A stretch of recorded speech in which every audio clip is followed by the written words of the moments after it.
Another great October and Halloween is behind us. It's actually starting to get dark early again. It just must be daylight savings time. But didn't I review a certain set of action figures around this time last year? Oh crap!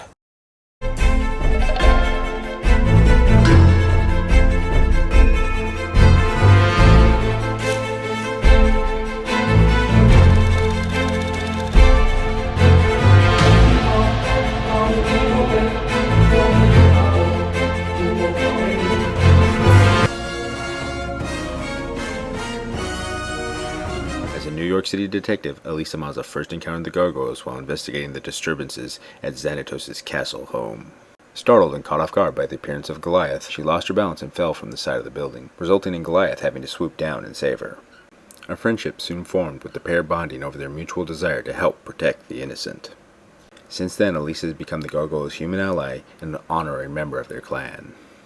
Alright, so here we have the Elisa Maza action figure. Now, I'm not really sure why they decided to ditch her red jacket in favor of this blue policeman uniform. I guess they thought boys wouldn't really want to buy her unless she was decked out in some sort of riot gear, which this kind of gives that overall feel. You gotta remember back in the day that most female action figures didn't sell all that well in a boys line, and they were actually really hard to come across. She has some fairly nice detailing. I mean, I'm glad that they added that little badge right there on the chest to let you know that she is a cop. But also, she has these like little bumps on the side here, which I'm guessing is padding. This is what makes me feel it's some sort of riot gear. She has some sort of harness right here, and that kind of goes with one of her accessories, along with these numbers right here on the side. I don't know what that means. I guess it's some sort of policeman code. You can also see some gun holsters that are molded right in here on her leg, and you can kind of see the bullets right there, as well as some right on her belt. That's pretty much about it as far as her sculpt goes. Her articulation, well, yeah, that's very limited like most of the toys back in the day, and I've said it before and I'll say it again. We were happy with what we got. Her head is very limited. I mean, you can kind of move it side to side. That's just about it. Her hair gets really in the way, and her arms can only move up and down, as well as her legs. Because they're kind of bent in this position, she's going to be always stuck in this static pose. Now, as far as her accessories go, she actually comes with two handguns that fit on either side of her leg. And I must apologize that I was not able to find the second one that goes on this leg. I just couldn't find it in time for this review. However, it looks exactly like this one, only the peg is on the other side. That peg actually does take away a little bit from the overall shape of the gun. However, I do appreciate its form and function. Because of its shape and its snug fit in there, it makes it that it's a very nice tight fit, and you're not going to really lose that gun if it's properly attached. Mine I kept separate, so that's why I kind of misplaced it.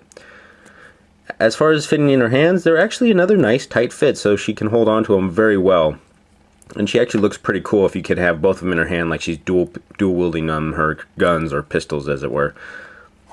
As far as her other main accessories, she comes with this backpack that, well, just easily snaps on here, and it forms into a glider. You can kind of see some of the gears in there that once you pull them out, the wings will pop up on either side. I guess they added this so that she could fly alongside the Gargoyles when you're playing with them. Another one of those things, like I said, where they probably thought boys wouldn't be interested in her unless she had some sort of other gimmick or could fly right alongside them. On top of the actual glider is this nice missile launcher, and it actually has a very nice, strong spring for actually being such an old toy. You can see it. It actually holds up fairly well. If I didn't have my hand there, it would have flown an extra good 3 feet. So that's a surprisingly strong spring. Now, the other cool thing is you can actually detach the gun from the actual backpack, and she can hold it just like an oversized missile launcher or oversized laser gun like they actually had in the show a lot of times. So that's another neat little feature that can be added to this. It could either be held in her hand or up here on top.